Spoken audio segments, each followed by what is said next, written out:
Yo, guys, welcome back to the Boneyard podcast. I know last week I had a bit of or I guess 2 weeks ago now, had a little bit of an incident and I had to cut that episode short. Thankfully, Kaysen's A-okay. He just had a bit of I guess, allergies going on. So he's breathing fine now. He's good. This week I brought on I don't know exactly what we're gonna call him because he's part of the podcast a lot. He's been here a few times. I'll call him a regular. Uh, I will welcome back Legendary. Love talking to this guy.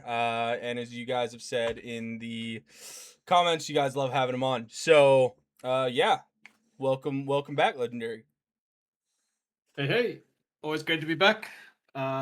I am down for regular Patreon, so always nice to see everyone, and let's have a good chat, and hopefully no medical emergencies in between, huh? Yeah, for sure. Well, ladies and gents, good news coming forward. I have figured out my networking issue, or at least found a temporary fix for Foxhole, so I've been able to play that without getting disconnected. Um, been doing Foxhole for 2 days now and haven't had a disconnect. Feel good about that. And if you do have troubleshooting issues or you've been disconnecting a lot, I don't know if this is 100% the best way to do it, but it's what worked for me. I disabled my IPv6 and I went to IPv4, and that got me flawless. I haven't had an issue with it yet. So, yeah, that strangely enough, swapping to the crappier version got me to where I don't have an issue. Weirdly enough, I think it's okay. So I don't I know think that might anything. be. I think it sounds like something to do with your internet service provider. If they can't do a stable IPv6, that means that they probably don't have a lease to do it. So, I mean, if it fixes it, cool.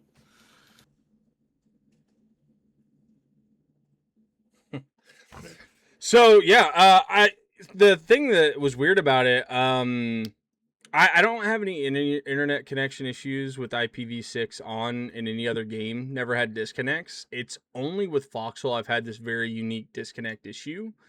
Some people are saying it's because I have, and everyone being tech geniuses, you obviously do know what you're talking about a little bit, but some Actually, people were saying I had too good of internet and it wasn't keeping up with it, or it was making it tap out, and I don't know if that was a good answer. Some people were saying it was just your network settings, which that possibly was it. But like I said, I haven't had any other connection issues with any other game other than Foxhole. And then when I did the IPv4 with Foxhole, I was good, and it's the only game that I have to have that disabled.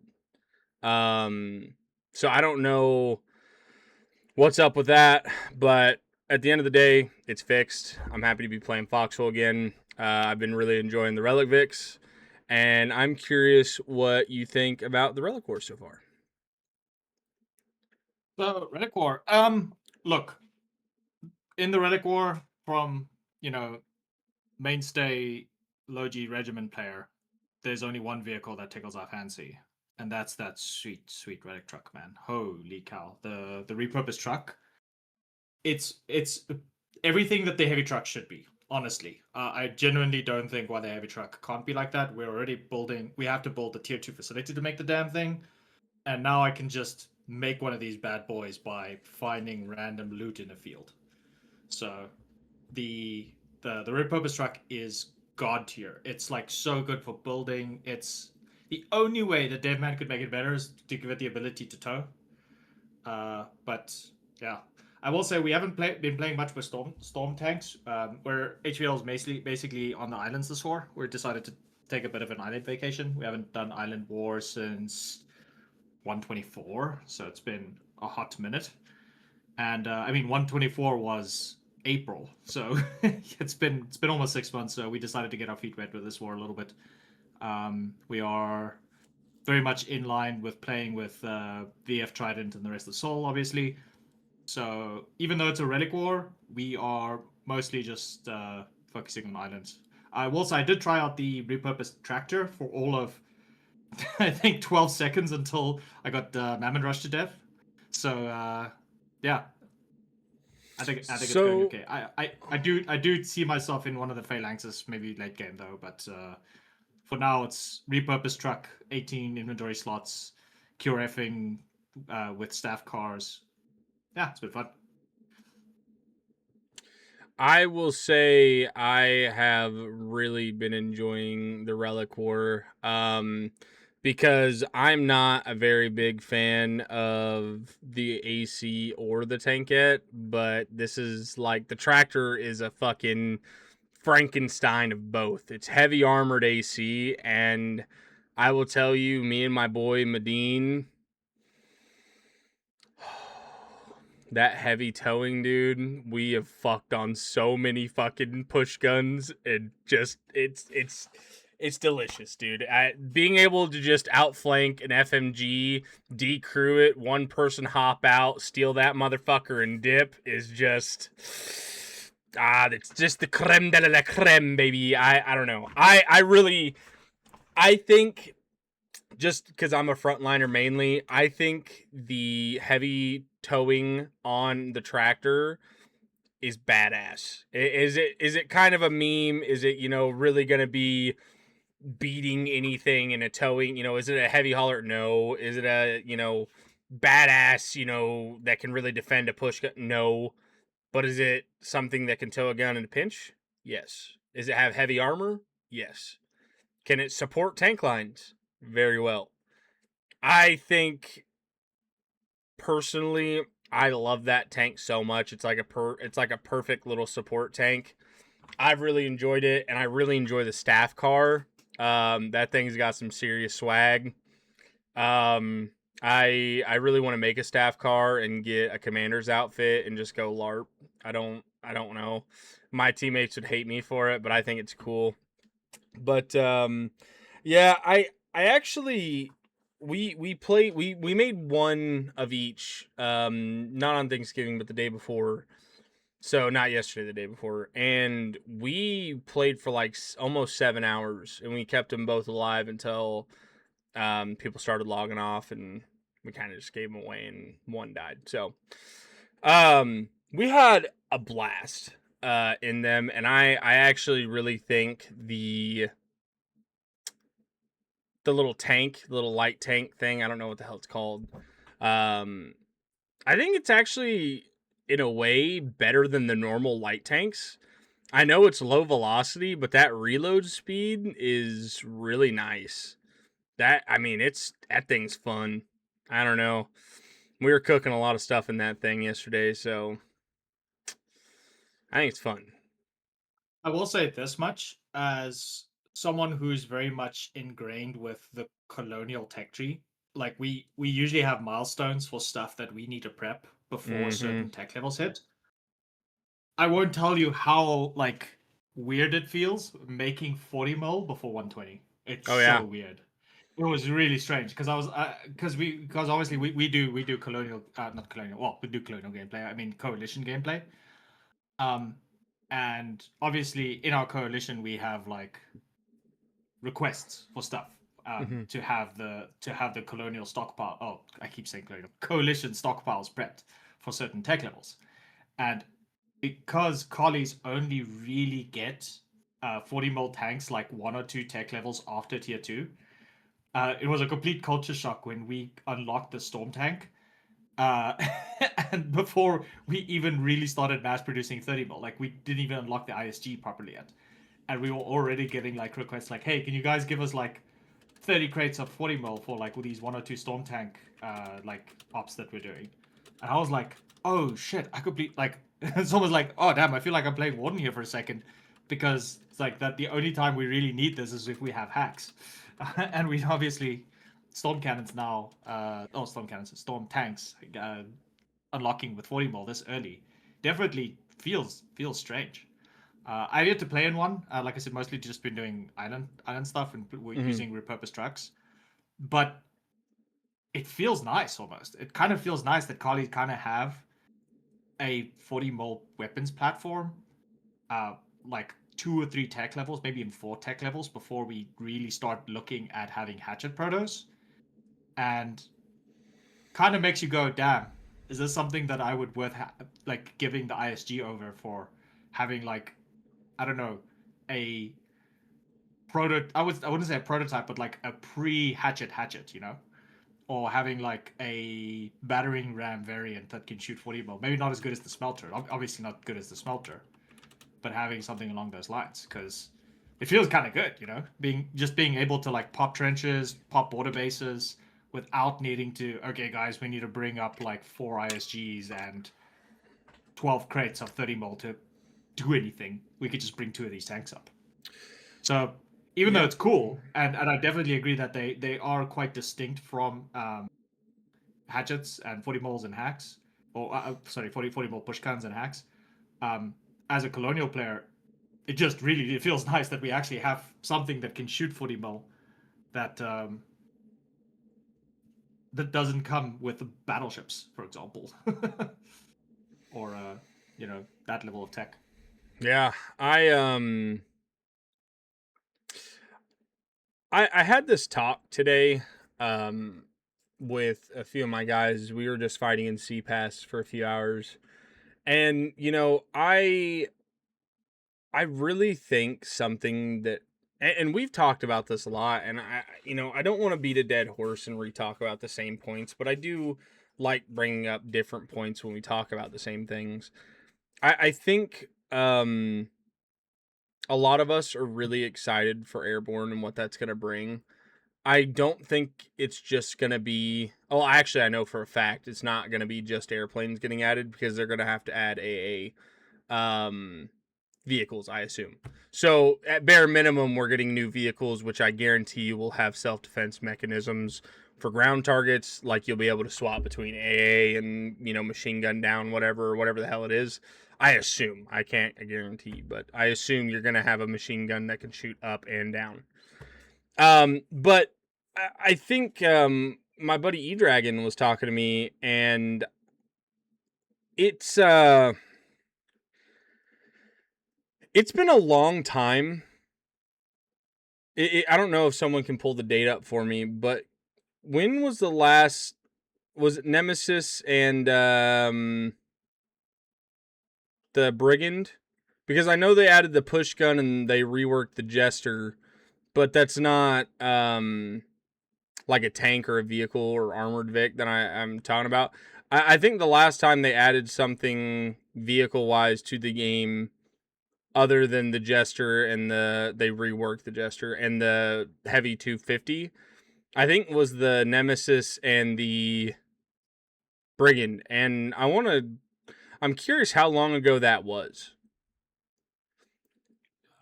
That came out around December, so it's been a year. So it's been a year It's since about a we've year. had actual like mainstay combat fix. Yeah. I mean, I'm not saying we need to have like the Call of Duty brand new spanking every year, every month we need something new, but it is getting a little bland, to be honest with you, like, especially in the early war for collies, like you said, man. It's tankette to hatchet to falchion. It's all very heavy, very 40 mil 40 range, or in the tankette's case 35 range 30 mil, and an ungodly slow fire rate for that tankette, and I don't know why. Yeah, there's no Just sugarcoating it. There's no sugarcoating it. That the tankette is god awful. On top of the fact that it's an open top Vic, which means it can be suppressed. It's really silly that we have a vehicle that can be countered by the starting push gun in the game. I mean, yeah, the starting push gun can't kill it, but it has a larger clip, significantly cheaper, easier to way field, more accurate, way way more more accurate, accurate. Yeah, yeah. way better killing How, potential. wait, have I blackpilled you on the 12.7 push gun? It's so good, dude. Dude, It's you're like not. you see I've me been jump on about it all those the fucking time. forever. I don't use them Dude. late war like you, but I've been loving I know how OP those things are, and especially since they didn't get hurt like with the bloom change like the other stuff, or at least as hard. Yeah, those things are fucking monsters at killing infantry, dude. Absolute monsters. And you feel like you have a bottomless mag. It just dumps and wastes. It's they're really good, 100%. And I do think, I revert back to what I've said. I don't know how long ago. I don't think the MG suppression, not suppression. I don't think the MG bloom on tanks was a great change. I don't think, as much as people don't like me saying that and whatnot, I don't think it's a really good mechanic when a machine gun makes itself more inaccurate. I fucking hate that. If anything, machine guns get more accurate. Like it's I don't know. It feels very bad. I don't necessarily think, it's the worst thing they've done in the game, but I really don't think machine gun tanks, when they're specifically designed for that, I don't think that it's smart to make those tanks almost obsolete.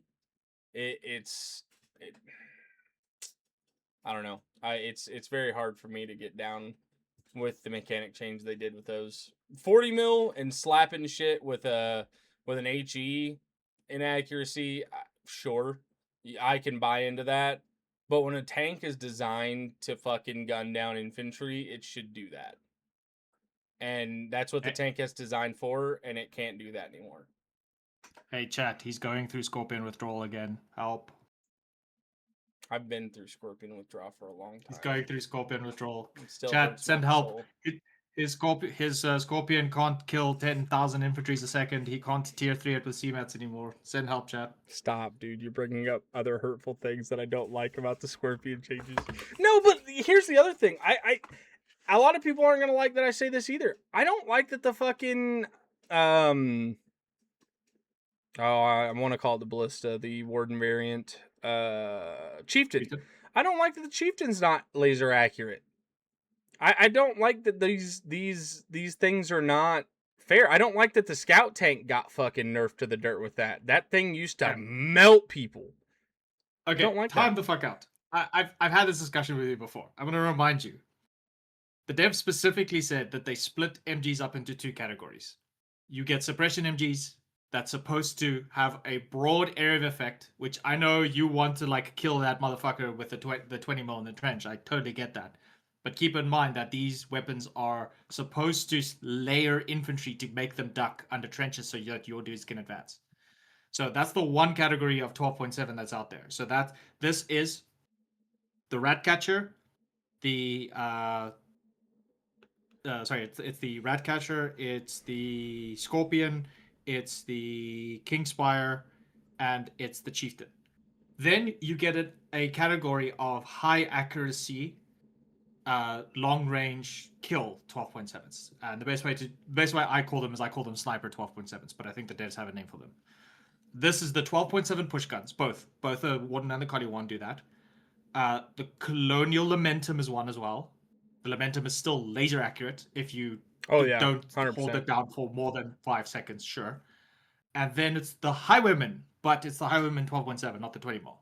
Now, I know the Wardens love to obsess that the Warden Highwayman sucks now because of the 20 mil, and I'm not going to argue it. It sucks. The 20 mil sucks on it. Same as the Percusio, same as the Typhon. But I consistently get a Highwayman either through capture or when I play Warden, and it is by far the best Logi route defender tank in the game. The 20 mil is really good at sometimes killing an infantry. It's really good at killing enemy Logi trucks, but that 12.7 is laser accurate. It is like basically if a Highwayman spots you with that 12.7, you are fucking dead. So I get that people are saying, yeah, the Scorpion kind of sucks now, the Spire kind of sucks, but we still have laser accurate 12.7 guns in the game. You just have to make them, which brings into the question of, is that good game design? Should every 12.7 gun be able to instantly kill infantry with laser accuracy, or should we have weapons like the Scorpion and the Spire that is meant to shoot over trenches, make infantry duck and cover, let them have bloom, and then your infantry maneuver forward, throw boma stones and gas, and get in there?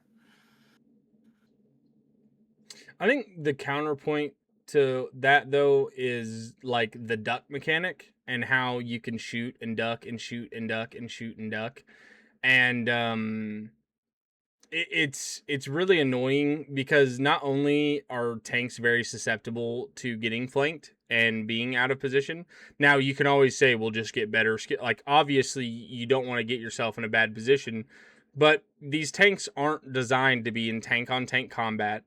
It's a support tank. That's all it is. And if your whole job is just to suppress ammo, but like that's null and void, and you're not really helping your team if there's any kind of AI protecting that trench. Like if it unless it's a rifle pill. You know, if you're trying to suppress infantry in a trench, they have 20 mils. You're already inaccurate when you're shooting, just suppressing. You're already mass bloom on your guns.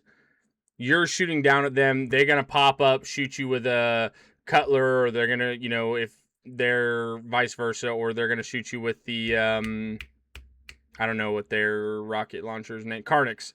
They're gonna shoot you with the Carnix, tuck back down. They're gonna be fine. They're gonna reload. They're gonna pop up, shoot, get back down. Pop up, shoot, get back down. And they have a second where they're gonna sit there, but you're so inaccurate just laying into them, you're not gonna ever kill them. And if you you might kill them. I can't say you'll never, but you might kill them. You might get lucky. They're gonna shoot the shit out of you. They're gonna tuck down. They're gonna reposition. You're gonna be laying into them. You're gonna get shot to shit. You're gonna have to back up. You're gonna have to repair.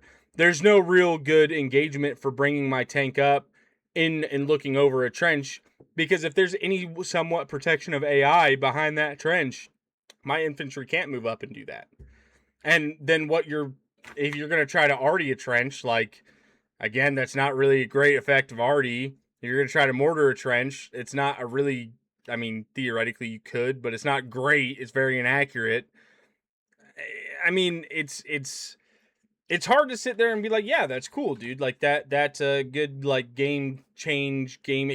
Like that's not what's fair and balanced and what's fun are two different things sometimes. That doesn't seem fun.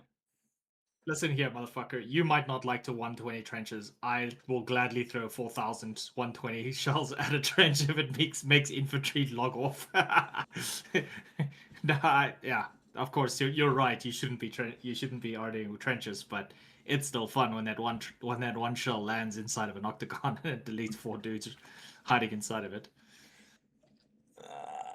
I don't know. And the other thing is, where does that put the tankette machine gun then? Where does that put the Kingspire machine gun then? Kingspire's fine. I genuinely think the Kingspire's fine. I will say that there is some flaw in my logic in the sense that the Kingspire can't cross trenches. Maybe that's something that needs to get fixed. I mean, it is a tracked vehicle. But I think that the Kingspire is synonymous with the Scorpion. Obviously, the Scorpion's better because it can carry more stuff and is heavier armor, but it's also more expensive and comes later in the tech tree. But I think the Kingspire comes out at a decent spot. I really do think that maybe the devs are trying to push more towards half tracks being a little bit more relevant, because I will say, as someone who is very much a half track enjoyer, half tracks have basically lost a lot of relevancy basically since the builder rework. Mostly because, first of all, 20 mil is still dog shit for collies, and our strength in our half track was the 20 mil half track being able to flank. Now it can't do that anymore. So our half track basically got the highwayman treatment. And now I feel like with the changes that came with the builder update, specifically the increased resistances for tier 1 and tier 2 bunkers, as well as the increase and the fact that they're now tier 2 howitzers, I feel like specifically the collie half track got a lot of unnecessary sort of power crept nerfs, if that makes sense. So it's like the opposite. What's the opposite of a power creep? It's like a low power stumble, a power stumble. So it feels like power strain. Yeah, power strain. Yeah, something like that. Actually, this actually leads into an interesting conversation. This is actually one of the reasons why I wanted to talk to you. Was I was wondering what you were thinking. Do you think currently the game is balanced, but in a sense of, is it balanced enough to tide us over for Airborne, or is Airborne going to be the great equalizer? Because that's like the big topic part that people have been talking about. Are we acknowledge, is Foxhole in a playable state, at least for a balance point of view? And if it's not, do we think that Airborne is gonna save it? And I was wondering what you were thinking. What you think about that?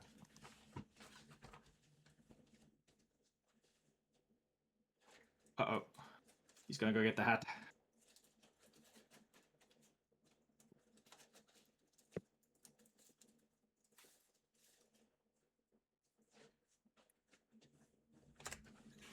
So, here's a hot take. Yeah. This is a very hot take. I actually think the game is in a worse spot pre-builder update. After playing with it for a few wars and getting a lot of experience with the building and a lot of stuff in the building, this is a very hot take, but in my opinion, it's not so much now a matter of skill or game balance. Now it's more of a who will stay on the longest to PvE. In my opinion, it's now more about player pop more than ever. And now it's more about making the other team rage quit. I really believe with the builder update, you can build up any loss of ground. Like No Man's Land, or what I call No Man's Land, is so much more of the gameplay now than it's ever been before. So much like when we were talking about, like, with the storm cannon nerfs and all these things, it's like, well, we would go build a tier 1 base and then we just get storm cannon to piss. And okay, so now we take the storm cannons and we just rear them back a little bit to where storm cannons aren't getting spammed. Now Artie, like, they literally are almost taking back what they wanted to do, because it used to be Artie used to kill bases too much and we had too fast a movement. And now I feel like they're on the flip side of this, and now they're going, now the fronts aren't moving at all. We're sitting in the same fight for a literal fucking month. It happened in 126, where we literally didn't have the fronts move for a fucking month of IRL gameplay. Is that a problem? Is that a part of the game? I don't think they want their turn rates at 2 to 3 months a war. I don't think they want 1 week wars, but I feel like they did the whole pendulum. So they were at where we were getting artied and we had nothing to counter arty, and it was just the king of the battlefield, and it was just push into the concrete and then smash your concrete, and once you get past the concrete wall, you just dive in and it's over. Now it's like, okay, there's literally so much fucking conk, and we're going to be fighting in the same fucking places and fighting over the same tier 1, tier 2 bullshit. And then once everyone, after we fucking fight the tier 1, tier 2, then we have to go fight this massive concrete bullshit. And we're neutering our way to take care of these things, but we're getting more into, like, again, they put more focus into going into, instead of killing the whole piece, we go into breach mechanic, and we're focusing the pinpoint on that singular area, that singular fight, instead of mass. And so, in my opinion, I think the game is almost in a recess state. I do think Airborne has a lot of pressure to fix the game, and I don't think it will. I think it has a possibility to bring a lot of life into the game, and I think it's going to have a lot of fucking bugs that people are going to be really annoyed with and impatient with because of how long this has taken. I don't think people are going to be willing to give the excuse of bugs and bullshit, even though we're going to have a dev branch, and I hope they give it ample time. I don't think people are going to want an excuse because of how long this has been, and I don't think they're fucking ready for how many problems we think there are in the game. I don't think they're ready for that stance. And, you know, we're still working on this game. We're still... Last broadcast here. I think it is easy to kill singular pieces of conch. I think it's a lot. The buildings changed a lot. I think the way they did it. Well, you know what, Ace? I think you're taking what I'm saying wrong. I don't think conch is not easier to kill. I think conch is easier to kill. I think that I can rebuild a bunch of shit in front of it and rebuild my conch quick as shit. I think I can put up tier 2 slop in front of it so much that you waste all your shit on that, and that's what we fight over more than fighting the conch. That's what I think. I think there's so much shit you are fighting over tier 1 and tier 2, and how much more you can do with tier 1 and tier 2 it's insane. It's insane what a tier 2 base can do now. So basically what you're saying is the game is currently not in a good state. So do you agree with that sentiment? Yeah. I don't think the game's in a great state right now. Okay, I also agree that the game is not in a good state.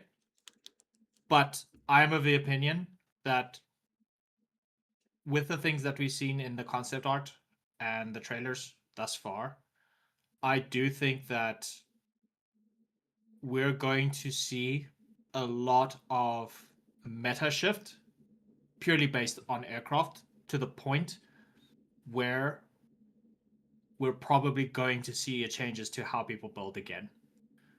And the reason why I say this is devs have already started experimenting with changing the resistances of tier 2. I think the resistance changes to tier 2 that happened, in the builder update, so, update 62, was completely in preparation to airborne. 100%. I don't think any of it changed because of the concrete changes. I think update 62 was a pure concrete nerf because concrete, I'm sorry to say this, I prefer the tier 2 slot meta over the concrete meta. If I'm going to be super honest, if I'm going to be super straight up with you, I would rather have to fight the same tier 2 slop every single day for 4 weeks instead of me having to slam an infinite amount of shells and logi and ops and support into the same tier 3 20-piece concrete meta bunker that is literally defended by 4 alts sitting in front of the bunker with a gas mask, filter, and 800 BMATs and just swinging. I would rather slam my head against tier 2 because at least with tier 2, there are other ways that I could approach and solve the problem. Like I can do flamethrower ops with satchels or havocs. I can do suppress. I can suppress pieces with 12.7, and then I can also run in with havocs.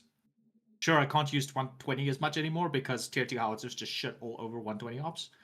But that is still better than hitting a 12-piece howitzer trap with 5 guns on it once, and then my entire base getting deleted, like in under like 3 or 4 salvos from something that doesn't require logi support. Now, I believe that the tier 2 slop spam right now is going to be directly countered by airborne. And I'm thinking literally like the entry level aircraft that we're going to get. So like the first level of like fighters or first level of like scout planes or whatever the devs decide to cook with that. That's what's going to be the real first menace that airplanes are meant to address. So basically, for example, let's say there's a border invasion, and let's say we're playing Warden, so the collies get across the border and they start to build up the border bases and they start tier 2 slopping, but they don't advance. They just build, right? So they build up. Let's say they have like 3 or 4 bunker bases set up on top of the 2 border bases, so that's 6 bases. They start getting tier 2, they start reaching out, and now they have howitzers and shit built up. if the collies don't bring up AA guns, then if there's an active airfield built up by players or world spawn, we don't know how that works yet, but if there's an active airfield that's built up, it's supplied by players, and they start swarming with like 6 or 8 fighters and just do strafing runs, I think those strafing runs are at the very least going to disable frontline defenses so that the rest of the army pulls in and starts taking things out. And it's going to add in another vector to the game. And because of that, I think that the changes to resistances and the prices to things and the ease of building, like making things more compact and more built up, is a direct preparation for early tier air. And if I had my tinfoil hat prepared, I completely forgot to do it. I would say that would be my tinfoil hat moment. I really think that we're suffering right now for the current state of the game purely because the devs have now left the game in a state where airborne is supposed to bring balance. And we have to get used to the meta right now because it's going to change the moment we are able to deploy air to solve problems. And I really do think we're going to be able to solve problems with air. Like it's going to be a massive thing. So at least that's how I think about it.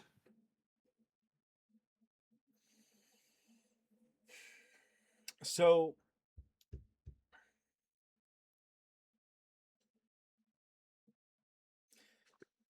there's 100% agreement to the fact that I think this current state of the game is in preparation for airborne.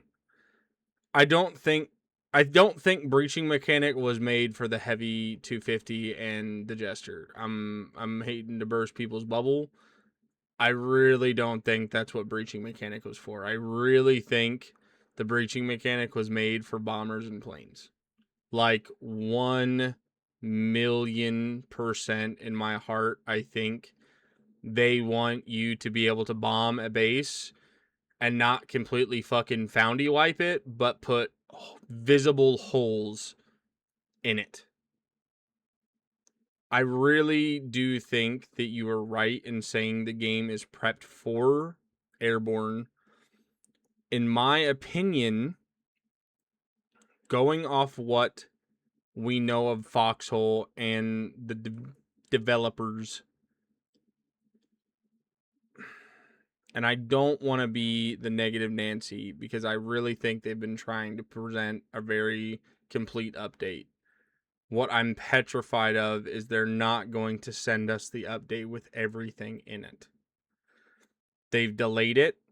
And not what I'm saying is they haven't, they're not going to give us equal parts. But what I'm very worried about is they're going to do us what they did with the flamethrowers, where you're not going to have, where collies aren't going to have XYZ to defend against XYZ. I'm not necessarily worried that, they're not going to have a bomber. We're not going to have a bomber. I think we're both going to be able to do things to each other in that way, but I'm very worried that the game's not going to be in a place where the defense is going to be good. That's what I'm really worried about. I'm worried that exactly what you just said. If they put, obviously I hope they're like Pentagoning this right now where they're trying to think of every fucking solution that can go wrong and how players are going to be shitty, but there's no way to fucking picture what players are going to do because we have really shitty imaginations and we do very shitty things in this game, unfortunately.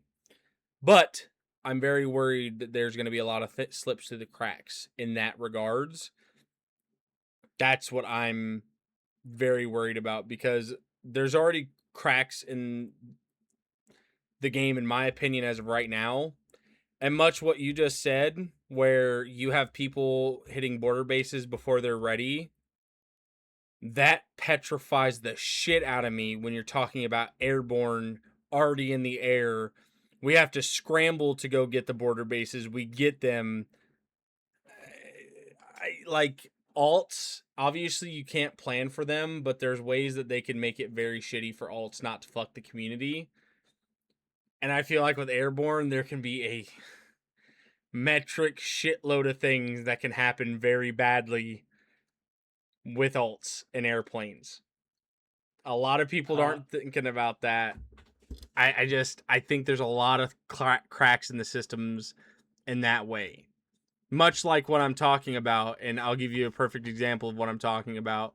Let's say that we hypothetically are in Mercy's Whale and we're about to go push into Lina Mercy, right? okay. If you crack through and an alt breaks the base, and then we have to go get border bases and scramble for it, right? If they already had airborne in the air because they know that it's going to be like they know it's going to be done, they have their airborne in the sky ready to go. They're going to pound your bases, and then they're going to go get what is it called? They're going to have everyone ready to go get border bases in 45 minutes. Like I just feel like borders and airplanes are going to be really bad. Especially because I do think you're right that they're going to be very strong. I think it's going to be really hard to manage alting with it. So I don't know. I'll be super honest. Alting has always been a problem with Foxhole, but I will say that the majority of alting problems that we realistically run into is alts affecting the impact of multiple players trying to do something. So, for example, if an alt, for example, locks a battleship, like they manage to get the squad lock or something, or they join the squad and then they remove the squad lock and then lock a battleship and then anchor it, then there's not a whole lot that you can do about it without, getting the devs involved. I will say with airborne, we might actually be in a position where alts actually have the least amount of impact on the outcome of a certain of that gameplay. And the reason why I say this is, for the most part, I think airplanes are mostly going to be solo player, if not duo player, or with a bomber maybe like 3 or 4 Yeah, players I was just say the inside that bomber. vehicle. Bomber looks like it has an interior.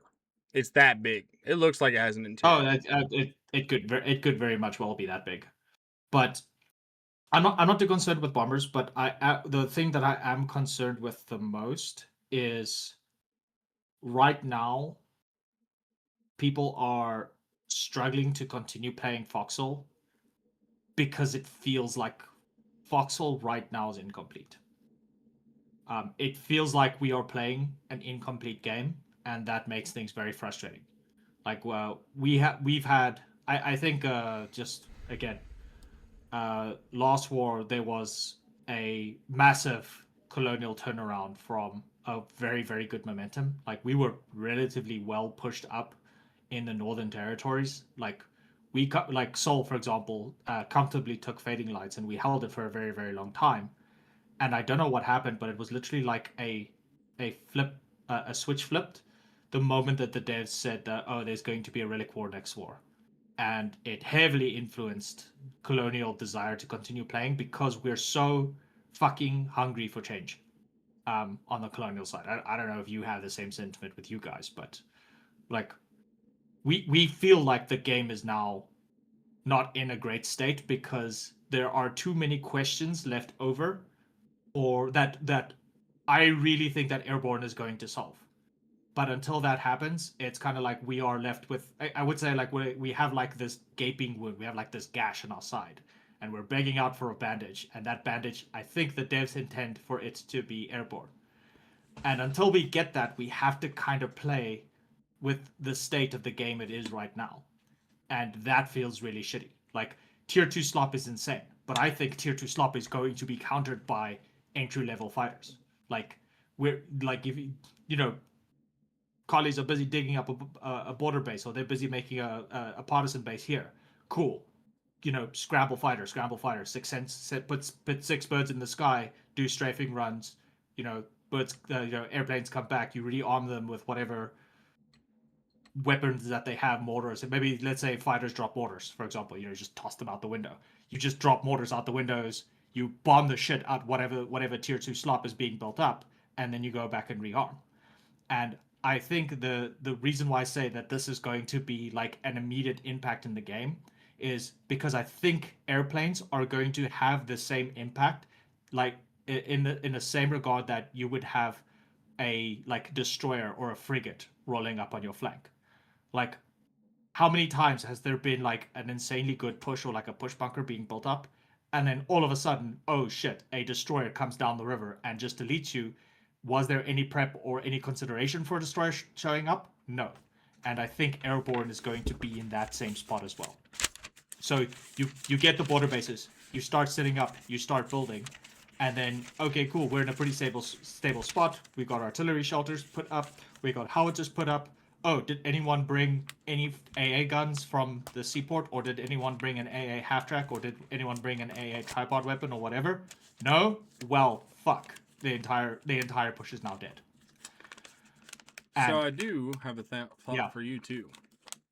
yeah, So we already know from the little teaser they gave us when they said they were going to do the delay that we're getting loading carts. yeah. Do you think loading carts are going to be only implemented for airborne items? What do you regard as an airborne item? So we know for a fact that they have specialized bombs due to the clip art that we've seen. They have Okay. specialized bombs. They have Okay. torpedoes. Torpedoes are going to be able to be put on these carts. Okay. I would consider those, items that go in a plane only. Obviously, they go in other things, but the bombs wouldn't. At least the torpedoes, I don't think it's going to be the torpedo that's on the submarine. I think it's different type of torpedo. I think that'll be a torpedo like Mark 10 or whatever, and the one that goes in planes will be like a torpedo Mark 3 or something like that. Lot smaller, a lot less impact. Can you imagine if they gave us the torpedo from the pre-frigate days? Yeah, the OG Yeah, torpedo. the OG. That was kind of funny. Okay, so in terms of the carts, I don't think that they're really gonna have any meaningful impact gameplay-wise outside of maybe moving ordnance to airplanes sitting on an airstrip. Well, I was thinking maybe And 120s for like arty. maybe 130s. Okay, maybe there will be some niche use examples, but I guess it's kind of going to, I feel in that regard it's kind of going to be the same as what meaningful impact does something like a small train cart have on the usual meta of doing things. Yeah, sometimes you might get dudes who bring ammo on small train carts as opposed to a pallet, or as opposed to putting it in, on a trailer or something like that. But I still feel like that level of gameplay is still going to add to the experience as opposed to replace anything. Very rarely do the devs actually replace any real gameplay changes to the current sort of meta of the game. For example, we still have people who make ammo rooms. We still have people who bring artillery ammo on a pallet. Even though the small train cart is the superior way to move shells around, people still use the old ones because it's an additive uh, game object as opposed to a replacement one. And I feel that's like the same way that the sort of airplane carts and the airplane parts are also going to play out, whatever the shape that takes in. So yeah, you could probably bring one, but their real place in the game is going to be you put them on your airplane facility, and they're meant to courier ammo from the transfer stations or from the ammo factories to the airplanes that are awaiting in, and then they're gonna load up. So I still I'm more concerned with we are adding in a vector to foxhole that is going to solve the current balance problems with the games. Well, sorry, the balance problems with the game, and because of that, playing foxhole right now feels incredibly hollow. It really feels like we are playing a game that's meant to be complete right now. And I really feel like that has been implemented since update 63. So that was barrel heating being added, and that is just overall changes, like weird meta changes that have now been implemented. And this relic war kind of is a build up to this point that I was trying to make, because we're starting to see some solutions to problems in terms of game balance that we have being resolved a little bit by relic vehicles. Specifically, I feel like the Storm tank right now is in a good spot to actually fight tier 2 slop and winning. Um, but just because it's like an early 40 mil platform. And it's I'm gonna say this. I don't know what the game health is going to be like next war, because relic vehicles are probably going to go away because usually only lasts one conquest. So what the fuck are we going to have for the next? Are we going to have another balance patch? Is things going to get a little bit better? Probably not, because I really do feel like the devs are probably just dialing in on getting as much features in before they go and leave, because the devs usually release like a "Hey guys, we're going on leave now" announcement like midway through December. So fingers crossed that we get something to make the game enjoyable for at least 3 more wars until Dev Branch comes out, and then there's going to be mass log off. So here's my thing again, and it keeps coming back. And I don't mean to say tanks run the game, but they really spice up the fronts. They really spice up how we play the game and how we interact with front lines a lot. They're a very big part of the game. As much as some people like to call them LARP, they're really good. They make a lot of different impacts on the front. And I really do think a lot of people are starving for, and I don't mean to be biased here, but I genuinely do mean collies are starving for variety. God damn, are we starving for variety in our Yeah, tanks? no, no, And 100%. And this, yeah, exactly. This is the Storm Tank conundrum that we're dealing with right well, now. exactly, and Like, it's like crazy. just look at the world map right now. Now I know this is the usual like collies attack. They don't know how to build gains. Yeah, okay, whatever that meme is. But just look at the state of the war right now. It's people are enthusiastic to get into vehicles and push, because we don't have to wait. I don't know how else to say this. Ones probably know this, but there are no tanks on the radar yet, other than the tanks that we have. So we've had storm tanks for like 3 or 4 days now. Look at the amount of pushing that's happening because of it.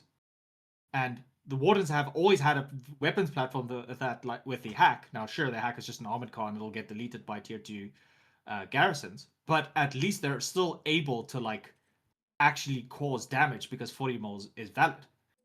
And now that collies have that similar weapons platform, we actually have some symmetrical balance. Look at the current state of the war. So yeah, it's just crazy. I do agree that tanks are fun. They are LARP. I still do hold that point. I think artillery do their. I think artillery does the job of tanks better. But because of tier 2 slop existing and just spamming howitzers everywhere, kind of keeps you safe from most 120s, unless it's the very, very front piece that you're hitting. There's not a whole lot that's going to change, again, until Airborne comes out, because I'm going to be honest, I don't think that there's anything in the game currently that's going to be able to interact with air. It's going to be a PvP only counterplay. Uh, if the devs just add anti-air garrisons, I feel like that's going to invalidate a whole lot of content that they've been hyping up for the last almost 3 years now.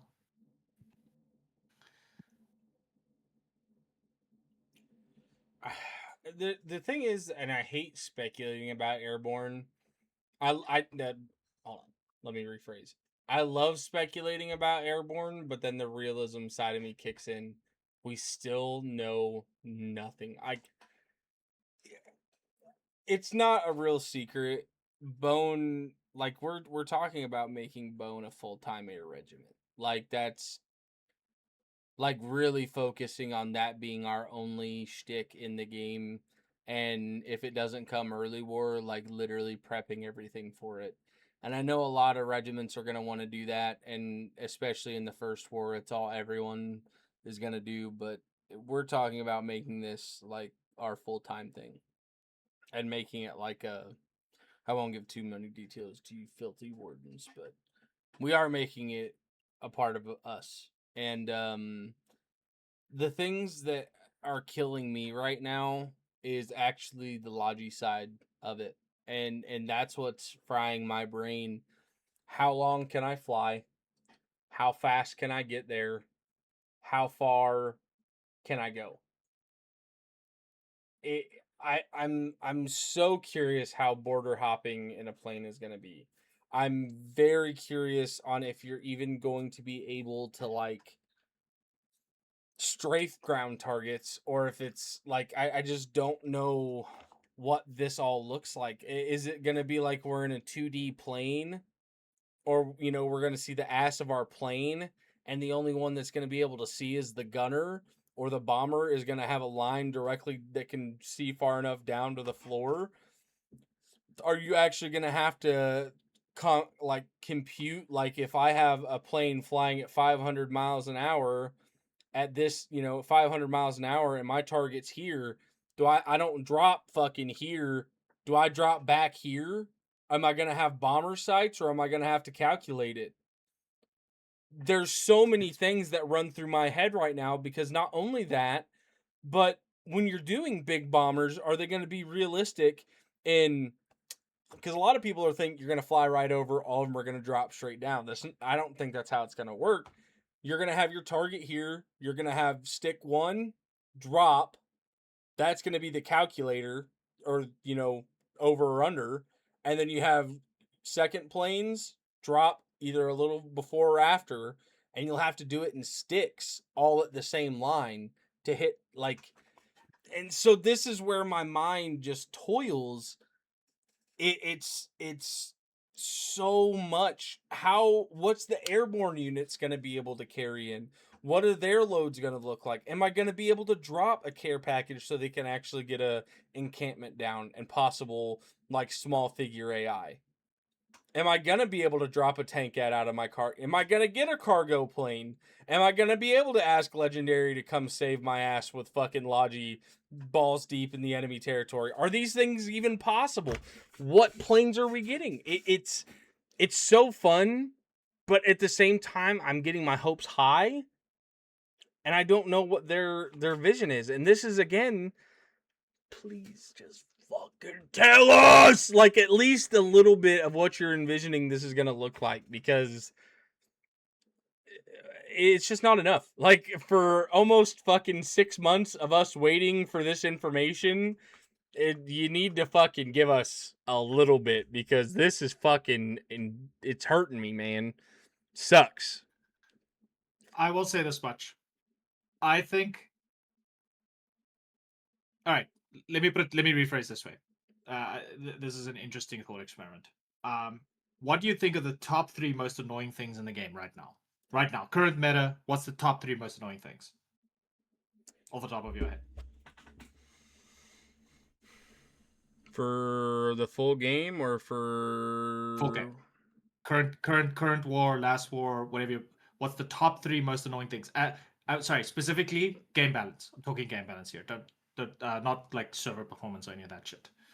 That's not something that's going to change. Like, Well, what that do you hate? What do you hate in the game?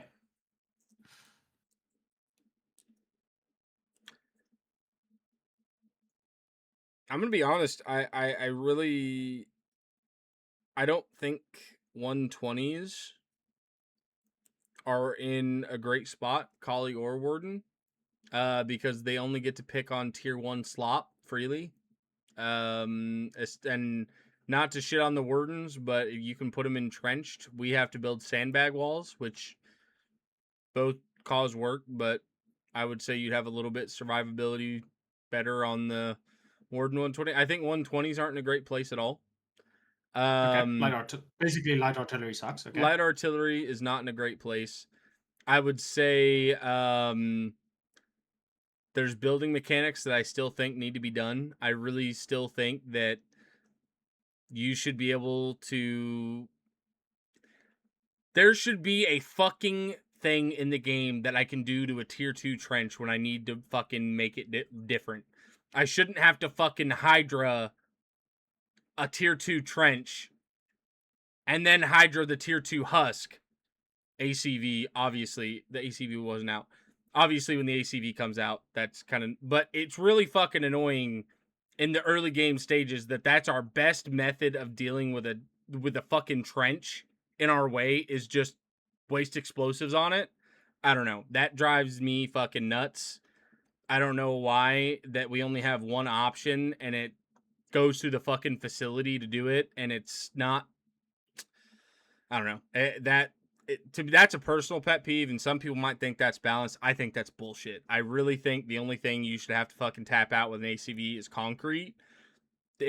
Concrete makes sense. That should be hard to move. It's fucking wood and dirt. That's all the fuck it is. Pisses me off. That pisses me off pretty hard. And the third thing goes with building as well. Well, actually, no, I'm going to... Husking shit. Husking shit is a really annoying part, in my opinion. I don't think husking shit is a good thing. Last thing, lack of content. That will come. Right. Okay. So, out of those 3 things that you mentioned, okay, I don't think that, okay, specifically airborne is not going to help you build your bunker bases better, unless you can, like, drop construction vehicle, like para-drop construction vehicles on top of your bunker bases to fill in husks and stuff for you. I will say this much, that content, I think everyone's going to solve. And I think I think both sides of content stopped. Like, Wardens keep bitching about the Lunaire spam. I think that Wardens are probably going to get a Tremolo plane, probably. Like, that probably has the same amount of, like, PvE potential of you fly a whole bunch of these Tremolo planes, and then they just drop, like, lines and lines and lines and Tremolos on the ground, or, like, in like, a pattern or something like that, right? I think all the major complaints of shit that we've been experiencing is literally going to be solved by just goofy, crazy airplanes that we're going to get. I wouldn't be surprised if the Kali fighter had like rocket pods that shot RPG, because one of the big things that Kalis have always historically complained about is the fact that we don't have cutlers. I think we might get shit like cutler planes, and I think that could like solve like a really weird niche of stuff that we're going to solve. It's going to solve a weird niche that we've been asking for a very long time. So I think that a lot of stuff that we have problems with is going to be solved by airplanes. And I'm very passionate about that point. But the problem is we have to keep the game alive. We, the players, have to keep the game alive until we get that. And I feel like that's the one thing that Siege Camp is really fumbling on. That's the one thing that we as people that like to play the game a lot, and you being, you know, Twitch streamer guy, and me sometimes making YouTube shorts or React videos, it's like this weird like pseudo responsibility to keep things interesting, and it feels bad. It would be nice if the devs would like to communicate, just throw us a bone a little bit about like what's why are we not doing a dead harvest? Why are we not doing a dead harvest? Why are we not doing like a Collies in the North or an imaginary wall where we have to use naval invasion? Like, I saw one of the coolest war ideas I think I've ever seen. It's an east-west war, but there's an invisible... Let's see. You know what? Fucking A. Make it fucking real. Put a bulwark straight down the fucking middle of the map. 50-50 both sides. A bulwark that is not passable through. Where you have to go through the water. You have to go through the water. And then in one place in the middle, in the bulwark, there's a fucking gate that's open. Do cool events. I'm not saying that has to be the thing, but let's do cool events. Let's do Let's spice the fucking game up with the assets you have in game right now. Bear, Imagine. I'm gonna be super honest. I think that Foxhole can be fixed, or at least not fixed. I think Foxhole can be made interesting if we get Baker up and Baker just runs short wars. I think I may have discussed this topic with you before, but I really think that Baker needs to come online, and Baker needs to be weekly wars. Like you spawn in with like sped up Logi or something like that, or you the town bases spawn with a certain amount of material in it, and increased tech progression, and a little bit more sandboxy than the sort of regular able that we have, and that's where you can have like those goofy ideas. Because I'll be very honest, the devs have really been cooking with some of the map layouts for Charlie. The problem is there's still the stigma around like Charlie is not a real war, Charlie is not meant to be played seriously. And I think that the devs need to lean into that sort of meta a little bit more. Sure, okay, Charlie is not meant to be a serious war, it's not meant to be a real war. Okay, then make Baker available and just give us the goofy shit on Baker. Like, imagine how funny it would be if we got the map that you just described, but we start off with gunboats and sledgehammers teched. Yeah. Day one, for example. We just jump straight in, and I can go and set up a component facility. Day one, I'm super happy. HVL will be super happy. We do that shit. You guys can immediately start hammering out gunboats from components, and you guys start fighting in the water. And just imagine like the crazy like island sprawl fights that you have. That's what I'm saying. Or, and have mortars teched. Imagine owning an island out there while the gunboats are out there, and you're on little Snake Island out there defending your homeland from the. You could have your own little Iwo Jima, dude. It would be sick. It'd be sick as fuck. Yeah. Oh my god, it could be so cool. And that's what I'm saying. I think if they did like Dead Harvest, I think if they did. I've never got to experience Dead Harvest. I never even got to see those cool ass big mechs. I never got to see any of that cool stuff. I wish they would bring that stuff back while we're in limbo or we're bored. Like, the Relic War, it's been a long time since there's been a Relic War. It's been a long time.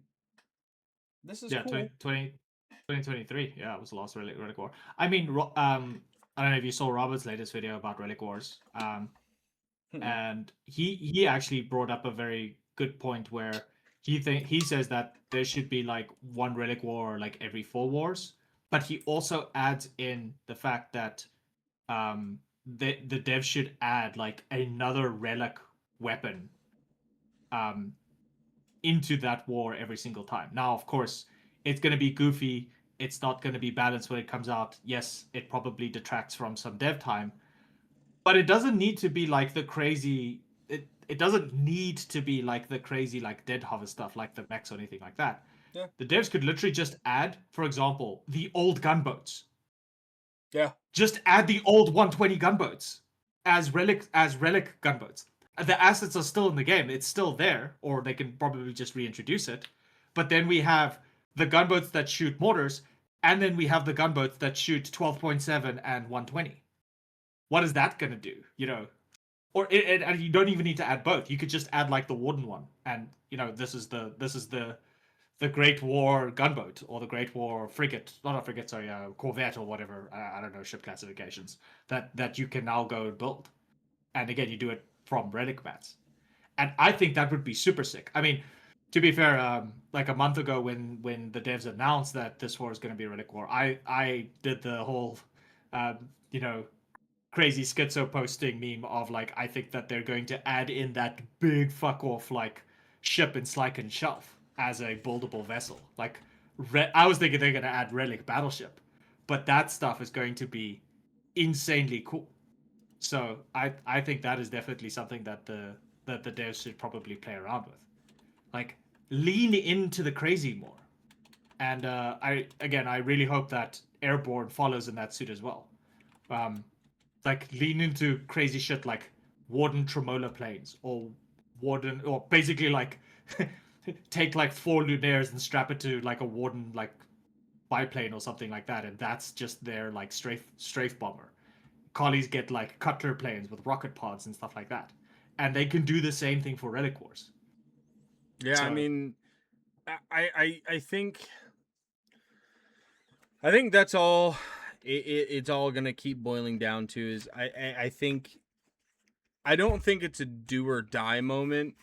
Um, I don't think it's a do or die moment for Foxhole, but I think we're at a little segment where I think I think you're good now. I think it was just a little out of sync. I don't know what the hell was happening. I kept seeing it don't like worry about glitch it. out a little bit, and I'm like, okay. I think the game is on a good track, and I really do have a lot of faith in these devs to present a really good update. I a lot of people think I'm kind of crazy for it, but I also don't think it's just going to be airplanes and not just AVIX. I genuinely think this might be a big ass update, dude. Like this might be a big ass Okay. update.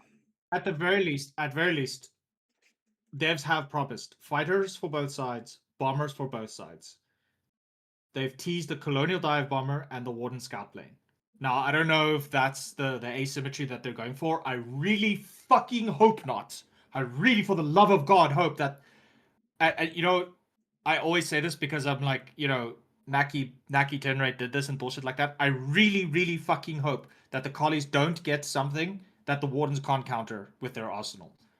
Like, I don't want the pendulum to be on our side for that swing because it would suck fucking ass. And I know that you guys have. I know you have a lot of pro-colonial players on your stream, but guys, it sucks. It's the reason why I have both. That's why the reason I have both flags. I really hope we don't get into another fucking situation where one faction gets a really strong meta vehicle and the other side get a cheap utility thing.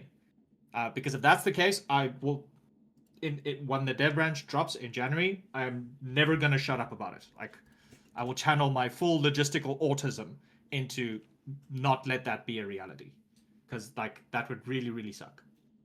So I really hope that the devs lean into the crazy goofy asymmetry part, but when airborne releases, both sides need to have equal footing in stuff. Now it can be asymmetric. It can be like one shoots, like I said, one shoots tremolas and one shoots RPGs. That could be kind of cool and could be fun, but at least we could field it.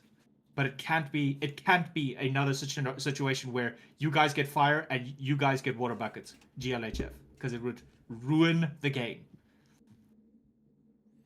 Um, So I for the stream and stuff, I think they can see this. I put in the chat over here the picture of the like that little update teaser and stuff. So this is the only image we get of the collie fighter right here. This little image right here. Um, I I'm really hoping this is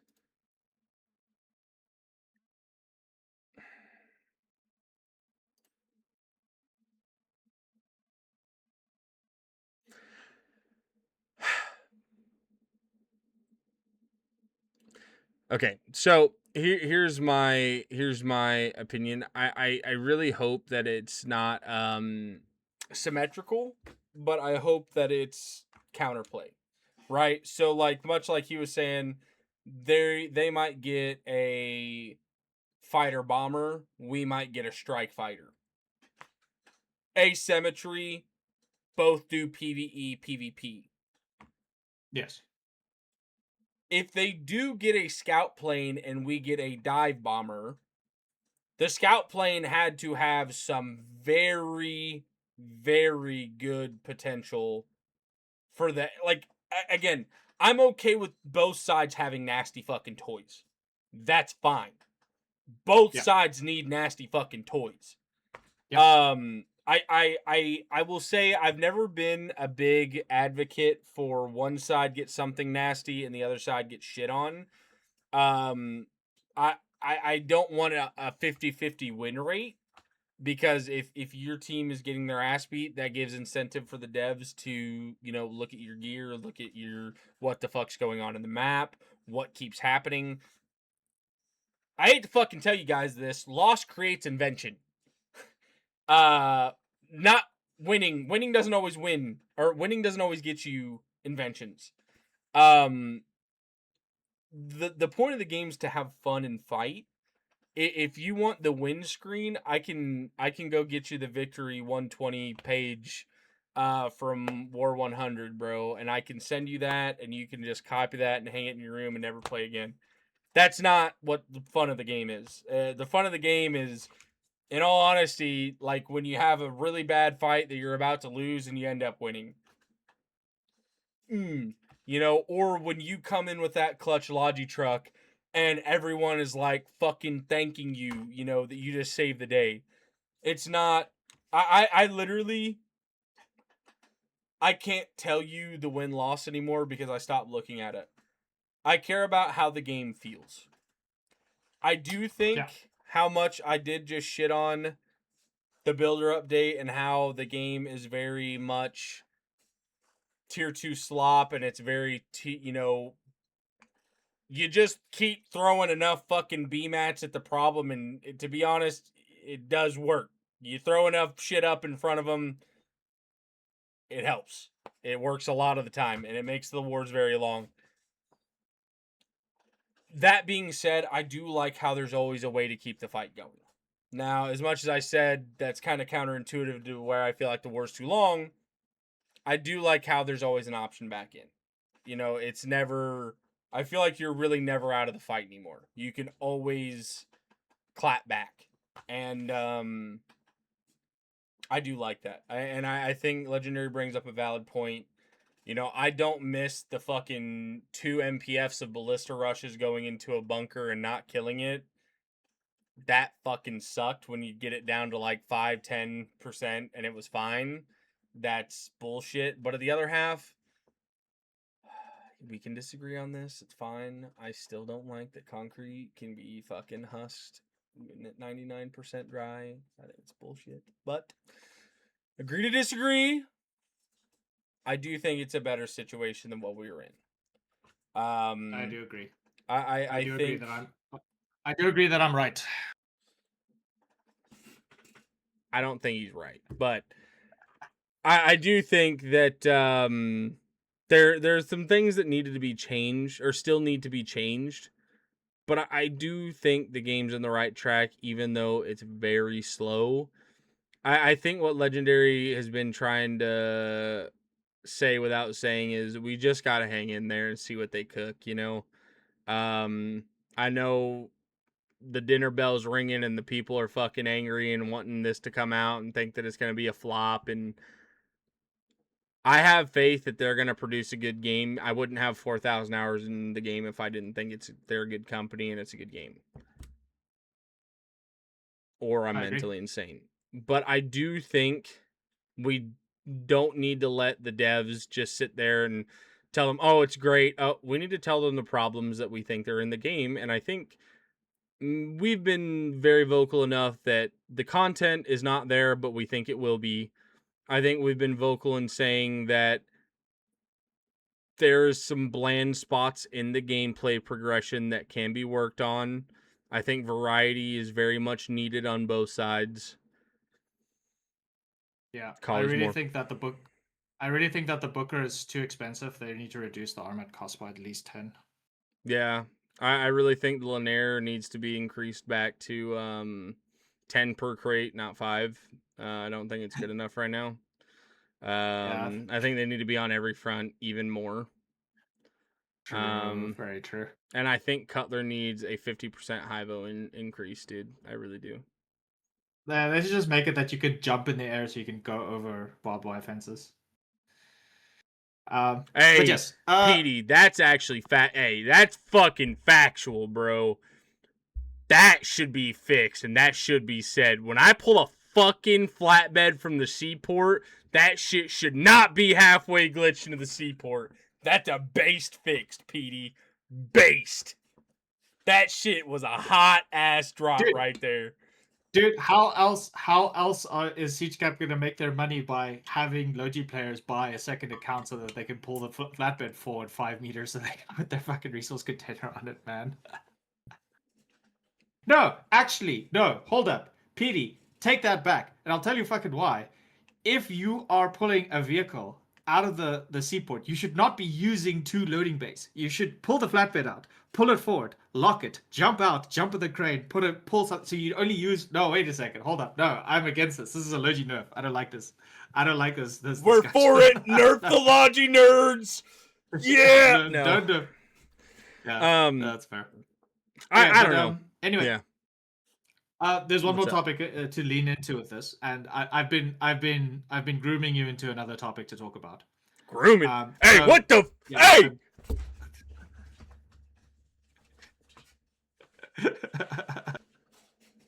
What's up? Anyway, so here's the deal. I think thus far through this podcast, we've established a few things. The game is stale because I think that the game is stale because there are clear, obvious gaps in gameplay loop for the fact that Airborne's going to fill those gaps. Tier 2 is going to be easier to beat, etc., etc., etc. The game is basically being held up by the player base right now. The devs really aren't doing anything to prop it up anymore. We're not getting any more updates. We're not getting any more content. We barely get bug fixes. We barely get weapon balance changes, even though they are sorely needed because we're joking about it. This leads into the topic of the player base is slowly burning out. And because of this, we are starting to see more crazy parasocial activity. This leads me into the end of Last War. So, at the end of Last War, a group of Warden players went fucking crazy and declared war against their own faction. So I was, I don't know if you're keyed in on the situation. I don't know if you want me to explain it to you, but I was hoping to get your opinion on it. So go ahead and explain it to the people, and then I will weigh in, because this won't make sense if they're an outsider looking in for the video context. So go ahead and explain it, and then I'll weigh in, because I do have an opinion on this. Right. So, mind you, I might get some small details wrong here, because this was exclusively a Warden-related problem. But after reading through all the Foxhole official Discord comments, after talking to a couple of Wardens that are on colonial vacation this war, I think I've built up a pretty good idea of what exactly happened. So if I get some small details wrong, don't crucify me. If you're uploading this on YouTube, feel free to correct me. But this is what happened. So at the end of War 128, a group of Wardens from two Warden veteran regiments, like that pride themselves in that they have very high-ranked players and high skill-based players, whatever you want to call it, they decided that they were not going to end the war in an exact victory point victory. So in Foxhole, you need to meet a certain amount of captured victory points in the game, and once that victory point counter is met, the game is over, it goes into resistance phase, the next war starts being loaded in. So what these players decided to do is, instead of meeting the end game requirement of 33 victory points out of 33, they decided that they want to take over the entire map. And because of this, they started using very nefarious means to prevent their side from capturing the last victory point and ending the game. Now, the intent behind it is they wanted to have basically no more colonial spawn points on the map. And then when colonial players literally could not load into the game map anymore, there's literally no spawn points at all. At that point, they would then capture all the victory points at once and essentially take over the entire map all at once. The problem is, these players decided on this plan internally in their own little private discords, where they made a couple of polls to their members of their discords, and specifically members of their regiments inside their discord, and they basically said, this is the plan, we want to capture all the victory points all at once, and then they put it to a vote. And literally in the sort of announcement for that vote, they said that if we meet a certain number of votes, they're going to go forth with the plan as if everyone agreed. That's what they said. That's literally what that post said. So they obviously had a vote. It was an overwhelming majority of people within those discords voted yes. I would say, like, let's say 80 to 90% of players said yes, they wanted to do this.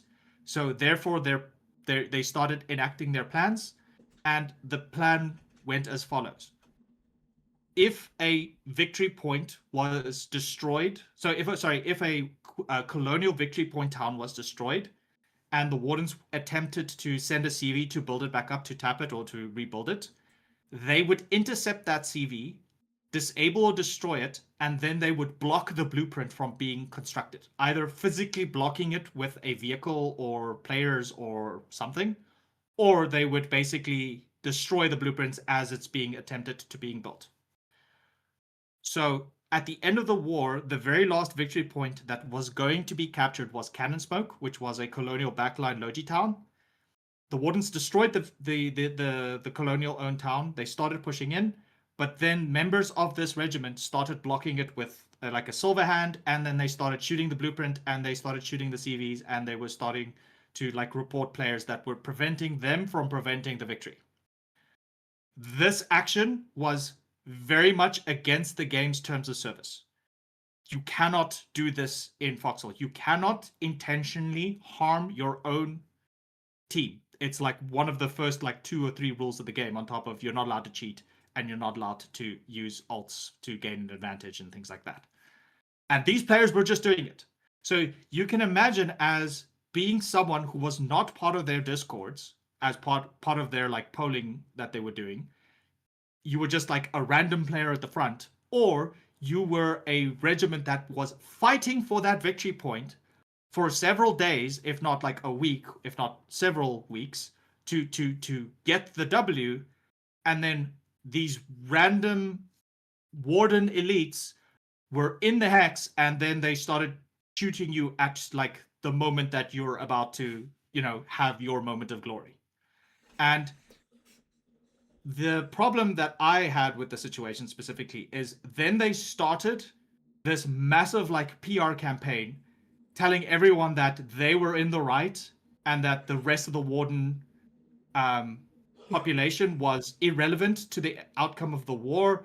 They were just, toxic and didn't listen to them, and they know what's good for them because they own the majority of like the warden coalition discords. Like the warden unity hub, for example, is owned by their admins, and Works was built on top of a foundation that they set up and things like that. So you have this small group of like very elite players basically dictating how the game should end. And if you didn't like it, they would basically shoot you, or they would report you, or they would like kick you out of their community, essentially, because they had all the admins inside these discords. And there were also reports, allegations of some of these guys making colonial alt accounts to basically destroy victory points that were already taken by wardens so that they become neutral. And if a victory point is neutral, it doesn't count to the overall victory progression. So that's what these players did.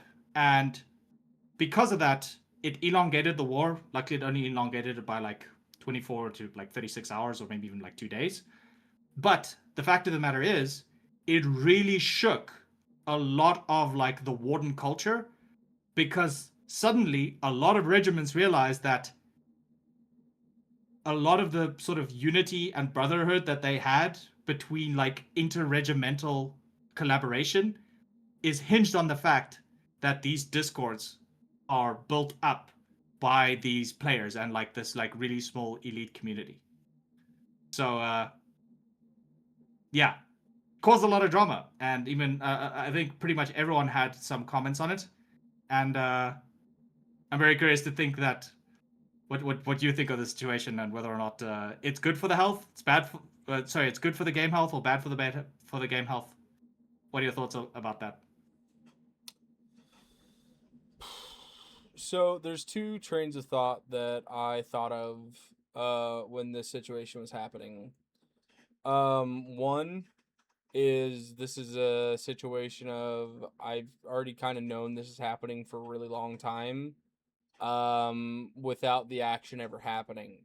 So if you've ever watched any of my older broadcasts, or Twitch, you know, I've always said the wardens are ran by X amount of people and they are ran like an iron fist.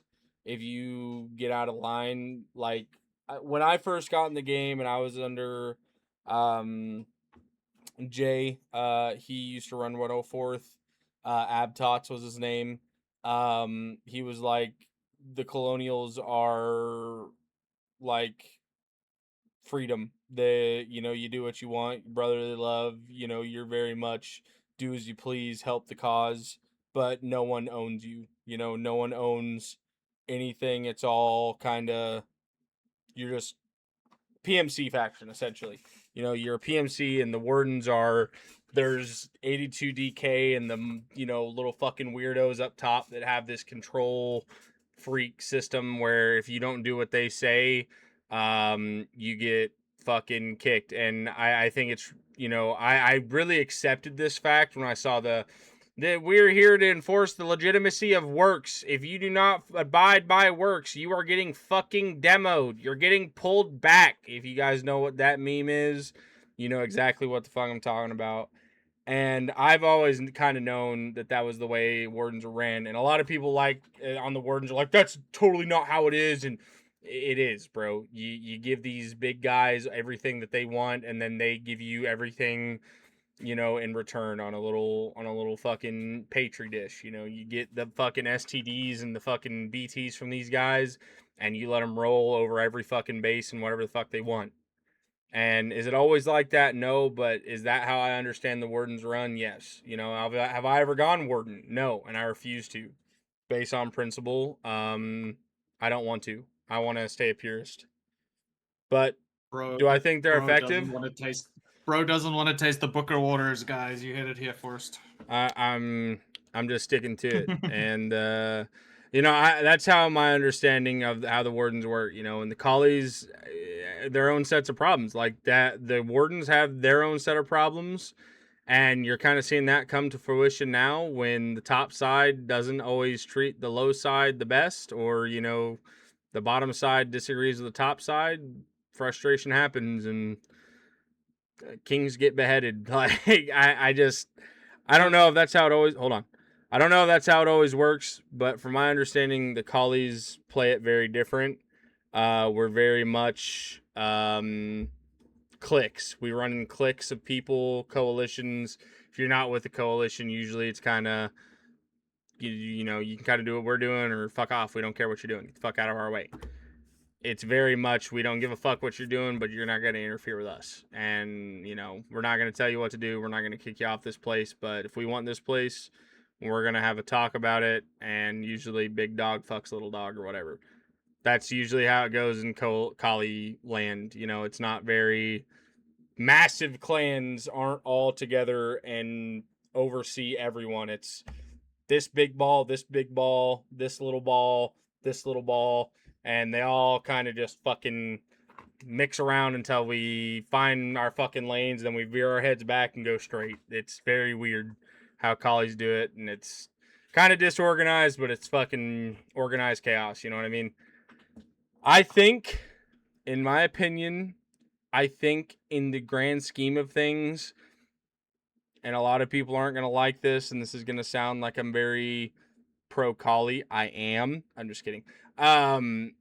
I think wardens break TOS a lot and get away with it with the shit they do. With how they run things over there. I don't fucking like it. I think they get away with a lot. Now that's not to say collies don't break TOS, but I think with how this is, I think it's an overlooked thing. But here's the caveat, and here's the truth of the aspect. If you fucking if they start punishing everyone who really breaks this rule, how many people are going to be left? I'm not going to call Siege Camp a bitch, but I'm also going to sit there and say I don't know if they always have the strongest fucking backbone when it comes to enforcing their own rules. I think it is very fucking wishy-washy on the moderation side of this game. I don't know if that's 100% true. I don't know every fact, and I don't know every situation. Can I be proven wrong? Yes. From the knowledge I hold now, I think if they went and just fucking kicked everyone who actually broke this TOS rule, you would have a lot less players in the game. And I mean a lot less.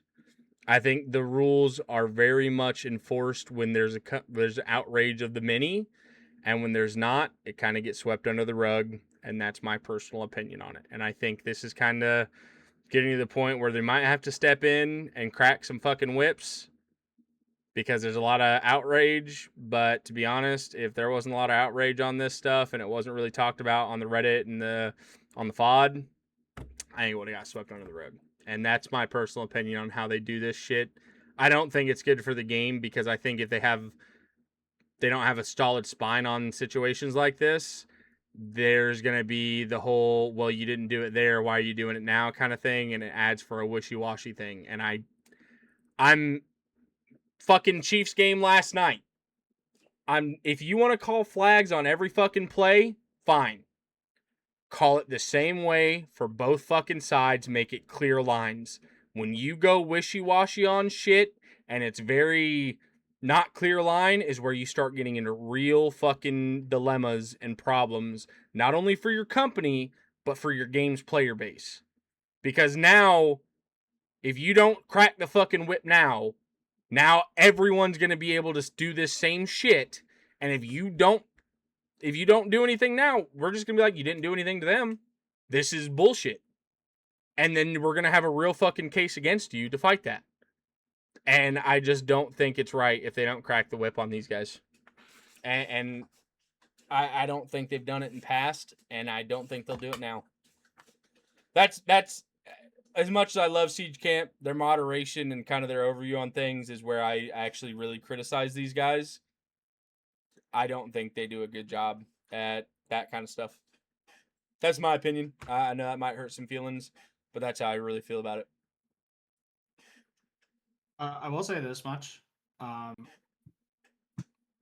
do think that the actions of these very small amounts of Warden players and what they try to enforce and basically strong arm, like let's essentially say it was like 120, 130 players basically tried to dictate what 2,000 players were supposed to do with their time and space, is overall a very bad position to take for the game, for the integrity of the game and the health of the game. If 150 players can royally fuck over an entire faction, then there needs to be an investigation into seeing what individual players can really do to the health of the game. Because even though the Wardens didn't lose War 128 because a lot of other regiments banded together against these two regiments from enacting their stupid Blue Haven plan, I will say this much. If those regiments did not band together and play through and let it play out, we would have had another Jade Cove nuke situation where the morale of a faction would have been so completely and utterly broken that no one would wanted to continue playing, and Wardens would have lost that war, and that would have been way more devastating for the replayability of the game. As much as people like to meme on the Jade Cove incident, it was not a good state that the game was in, and the devs actually did have to step in and explain that they were not going to ban anyone and regiments weren't going to be played, and then there were sweeping changes to how nukes worked in the game. Now, I also feel like we just had another mini Jade Cove incident last war. And this war, we're not really feeling that all that much. I do know that a couple of Warden coalitions have started to alienate themselves from Warden Unity Hub and Works because of some of the threats that these two Warden regiments have imposed on the rest of the player base. Because a lot of these Warden regiments suddenly realize, like, wow, our standing in the warden community completely is teetering on the fact that there are some complete psychopaths that think that they can control the entire faction.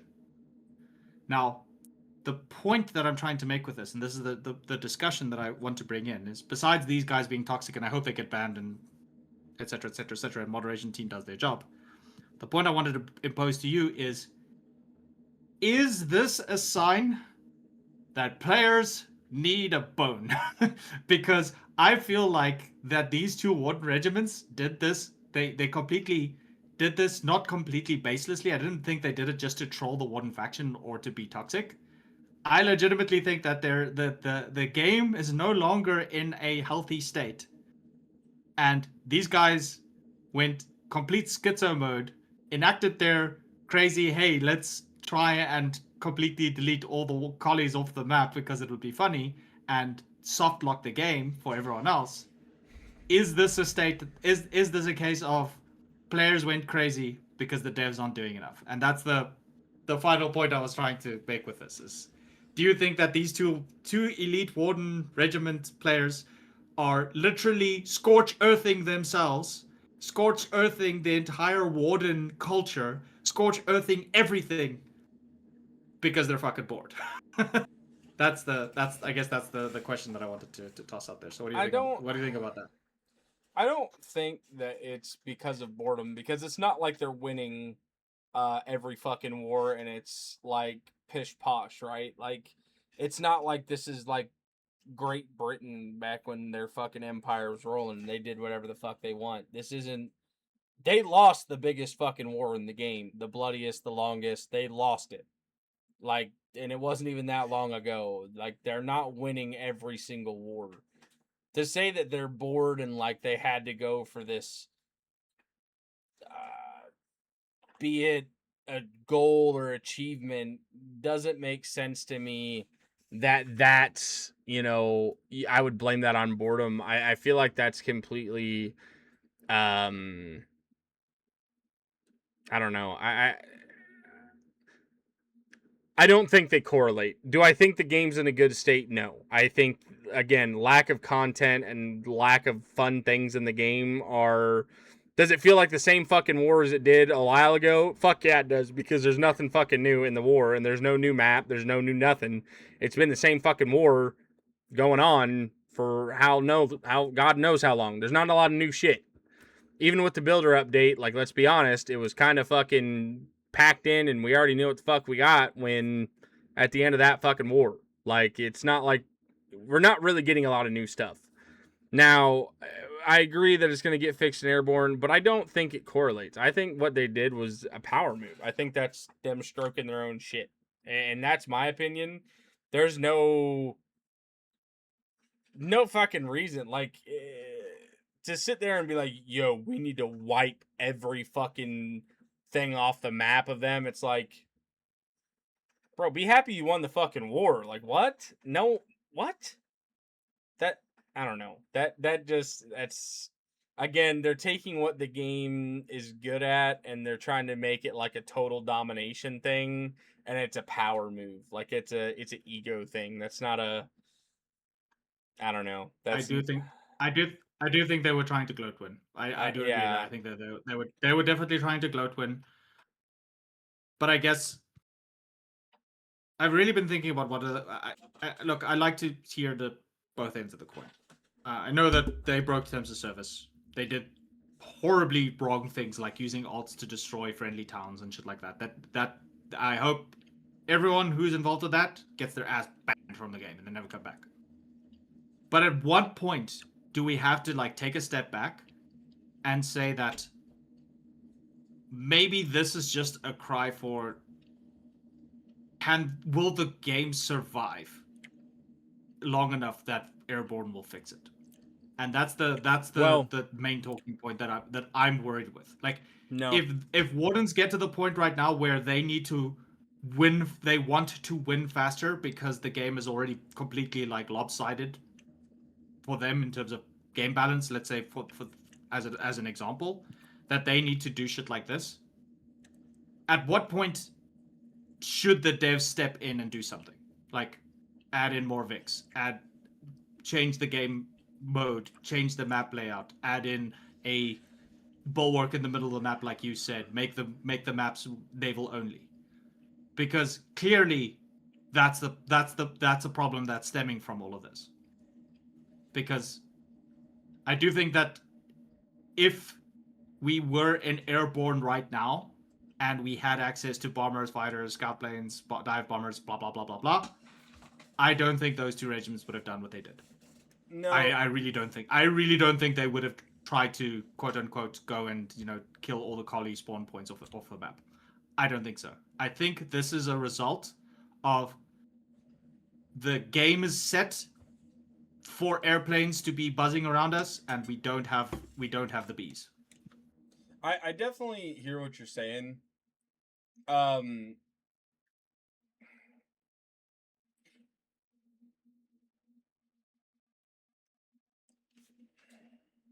what's realistic and what could possibly happen? I don't think we could get a small patch where they actually release us something like a little taste or anything to get us through. No, There's no no. fucking way. It's too short a time. I realistically think that they were just in a state of bite the fucking bullet, because here's the other thing. I've seen and I talk to a lot of fucking people. I know I don't have a fucking 1,000 people in my stream, but I talk to a lot of fucking people about this fucking game. A lot. And the majority resounding answer I get for when people are not playing or they're bored with the game, I'm just waiting till Airborne, bruh. I'm just waiting till Airborne. I've been said that fucking sentence. It literally pisses me off a little bit. Like, I'm like, dude, do you think you're gonna come back and it's just gonna be sunshine and rainbows and you're gonna be getting in the, like, it's gonna be great, but I hope you fucking buckle up, dude. You're not gonna have a great fucking first war experience when Airborne comes out, because you and every other little jokel's gonna be having to learn the game again. You're gonna have to be learning all this new shit just like the rest of us. Like, I don't know, dude. I don't think the game's gonna die. I think a lot of people are just waiting for Airborne, but I do think the game is in a piss poor state, and I don't think there's any dev intervention that can be done to really resolve this issue. That it's too late for the dev intervention.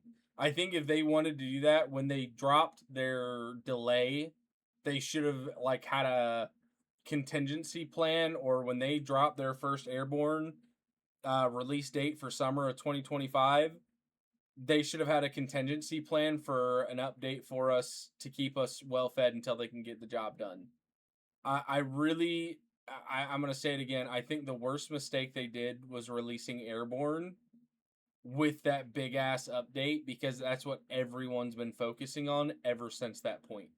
And I think that's all anyone's hungry for. And I don't even think a fucking contingency plan, now that I said that out loud, would have even mattered if they dropped the same Airborne update, because that's all anyone's hungry for. That's all any update we've had, like the big 250 gun and the Jester and the Builder update.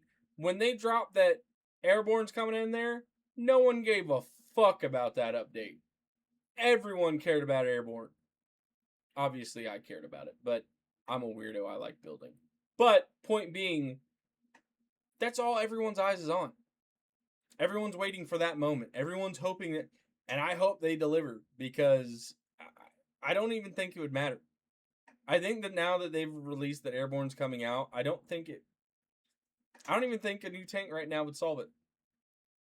I don't think a new tank, maybe a new map, but even then, I don't think with Airborne being, you have the prize jewel in front of you. That's all we can see. That's all we've had a podcast about Airborne for about 6 months now. That's all we're talking about. They screwed the pooch on that, releasing it that early. Did it get people excited and maybe up in that war when they first released that? Yeah.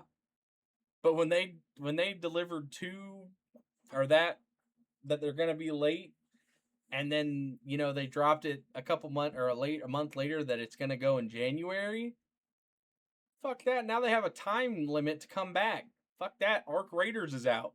I'll go play Arc. I'll go play Battlefield 6. There's other great titles out there right now too. Why the fuck would you put? I think they shot themselves in the foot. Like I will say this it's one. a GTA. They're GTA 6ing themselves. That's exactly Like, what the fuck they're yeah, doing. They're GTA or 6ing Duke Nukem, themselves. or Duke Nukem forevering themselves. Yeah, Yeah. I will say this much. I do agree that people are too overhyped for Airborne. However, I still think that they can do stuff to tie things over with Airborne. If that's the one takeaway that I can get with this, Well, give me I something. know that What do you think? I know that the dev time right now is like incredibly short. We're not gonna get like a rework of the Ares or something stupid like that. However, Please. there have been things that were in the game in the past that they could just okay, actually here's a good thing. You've played some RTSs before, right? Like Tons of them. StarCraft. Tons of them. Yeah. StarCraft, right? Do you know what a mutator is? Not off the top of my head. Okay. So I a didn't play mutator is StarCraft. with a Okay, so a mutator is something that it's a regular match, but they tweak one or two parameters to make things interesting. So, for example, I think the devs could really explore having mutators every single war up until Airborne, until the content releases. Now, mind you, it might only be 2 wars or 3 wars, but it could still be interesting. For example, here's a mutator that they could add. The old broken component ratios are back. Give us War 113 again, where we could just like insane tank spam everywhere. Like, can you imagine us having like War 112 again, where it's just like Spath is fucking out the ass everywhere. Talos is everywhere. Everyone is in a tank, and infantry gameplay is much more reduced. How much more valuable be AT garrisons and minefields and stuff like that be super interesting. But there's also other things that they could add to the game to make things interesting. This might really suck, but what if we have a war where it's just a permanent snowstorm or a permanent rainstorm across the entire map for the entire duration of the war? Yeah. Flooding. That's something that they can Imagine experiment with flooding. as well. Yeah. Or I jokingly said this as a April Fool's joke, but what if a faction is winning and they're on like the final, like let's say they control 80% of the map, what if rare alloys stop spawning in friendly territories for them? Like, again, crazy mutators that they can make to this, like that they can adjust the server to without them having to add any new content at all. Just make the game interesting. And then on top of that, put it in Baker and make it Short Wars. I think I if think we just make that's Foxhole a little bit more arcadey, a little bit more goofier, we don't take it as seriously, I don't think we're gonna see shit like Blue Haven plans coming out the woodworks. Sure, we'll still have like the sweaty tryhard people who still plan Abel and Charlie who's still like a husk of whatever a server it is. But I think we could really throw a bone to veteran players through the implementation of like StarCraft mutators inside Foxhole, where they just tweak the parameters for a war and then they announce the war that it'd be a short war. it'd Why be the really fuck not? cool. What do you have to lose? You know what I'd really like? What's up? What if they made Charlie? They just changed Charlie to a different link into Able, and there was no Charlie or everyone. People who thought they were in Charlie just actually went to Able, and it was just one big ass war, just for a war. What do you Just mean? What do you mean? take away Charlie for a war and have everyone they on the can't. same one. They can't do that because Charlie is there for a business decision. It's nothing to do with the player base. KFC and Markfoot addressed this point in the last Reddit AMA that they did for update 62. Because this is the number one thing that people keep yapping on about. It's like, please close Charlie. Charlie is cringe. Charlie is not a real war. Close Charlie, blah, blah, blah. The reason why Charlie is open is it's really bad for Foxhole to be in good standing with Steam if there's any period of time where a live service game does not provide a live service to its customers. It's really bad for like Foxhole could technically be delisted off of Steam if they, for some reason, list themselves as a live service thing, but the game is in resistance mode because the war just ended yesterday, but I bought the game today and I don't get to play. So Charlie is there to cover business legality bullshit. And this is a hard reality that people need to accept. Well, then they could just change. They could just change Charlie to be Quick Wars. That's just what I'm. Hello. Well, I know, but I'm just saying instead of adding just make Baker, Charlie Short Wars. Yeah, just make Charlie Short Wars. I mean, I was just saying, don't add a third server. That's what I'm saying. Don't add a third and make it even less players in one server. Make Able. Fine. Sure. But yeah, when there's in Resistance, you could just have it labeled, and they already have an implementation when they had their last dev stream, a short war. Literally, when there is a war going on, you have your live service short war when Able is on it. And then Charlie LARPers can still only hop on Charlie and have their short wars. But if you want a real conquest, you must hop on Able. And that would fix low pop hours, in my opinion, for some players. I think low pop would help a lot. And then add Butatus to Charlie, please. I want the glory days of War 112 back, please, man. I just want to do that. I just want to make that War Factory again, but we were making 200 spathers a day, bro. Fuck. Also, devs, little side note, I'm never going to stop asking for it. Please let my fucking Ransor shoot AP RPGs. I'm not going to stop asking for it. It doesn't matter. It will be in every one of my podcasts until you add it. I'm just saying. Fair enough. But right, I will say, I think this is a pretty good place to end it. A lot of yapping about, just as a recap for anyone that, doesn't want to listen to the full video. Little recap. We talked about state of the game, state of player base mentality. We talked about some drama, review about drama in War 128, was it? Was it War 128? Yeah, with the Blue Haven bullshit. Yeah, I think devs need to crack the whip on that just again. And obviously some funny meme. Please add the Ransor change. And other than that, a lot of good talks. I always appreciate you having you on here, Legendary. And we'll probably yap again some other time. Yeah, definitely. Thanks so much for everyone listening in. Where the aperture will return. We need to get more people on the podcast though. I agree. I wanted to get again. I wanted to try to get Finch on with you last week, but the timing didn't work out.